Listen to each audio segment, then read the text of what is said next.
બધા શિવ ભક્તોને હર હર મહાદેવ। હું પ્રભુ મહારાજ નાસિક ત્રંબકેશ્વરમાંથી બોલું। બધાને જણાવવા માગું છું કે આ ત્રંબકેશ્વર દિવ્ય તીર્થ જ્યાં આપણે રુદ્રાભિષેક સાથે કાલસર્પ યોગ અને પિતૃદોષ માટે નારાયણ નાગબલી અને ત્રિપિંડી દોષ માટે તમને જાણકારી માગવા આપું છું। કાલસર્પ યોગ બધાને ખબર છે, વિશેષ રૂપેથી રાહુ દ્વારા નિર્મિત એક યોગ છે, જેની કારણે આપણી પત્રિકામાં કાલસર્પ યોગ બનાવવામાં આવે છે। હવે આ કાલસર્પ યોગ દ્વારા જીવનમાં ઘણા બધા કષ્ટો, ઘણા બધા દુઃખો થાય છે, જેની કારણે બાળકોનો અભ્યાસમાં, વિવાહમાં વિલંબ થાય છે, પાછો વિવાહ થયું પછી સંતાન ઉત્પત્તિમાં વિલંબ થાય અને જીવનમાં ઘણા બધા સંઘર્ષ કરવું પડે।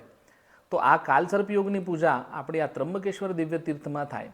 એવી જ રીતે ભગવાનની દિવ્ય કૃપા સાથે પિતૃઓની દિવ્ય સંતુષ્ટિ અને તૃપ્તિ માટે ઘણા બધા આપણે ભાગવત વિધાન ઇત્યાદિ કરીએ તો પણ આપણા પિતૃઓ સંતુષ્ટ નથી થતા। એનું કારણ કે આપણા પિતૃઓ ક્યાં ને ક્યાં રૂષ્ટ થઈ નારાજ છે અને આ પિતૃઓને મનાવવા અને આ પિતૃઓને સંતુષ્ટિ માટે અહીં ત્રંબકેશ્વર દિવ્ય તીર્થમાં 3 દિવસની પિતૃપૂજા, જેને નારાયણ નાગબલી કહેવાય, અને પાછો વિશેષ રૂપેથી સૂક્ષ્મ રૂપમાં પિતૃઓની પૂજા, જેને આપણે ત્રિપિંડી શ્રાદ્ધ કહેવાય, આ બધી પૂજાઓ કરવા માટે આપણે ત્રંબકેશ્વર આવવું પડે।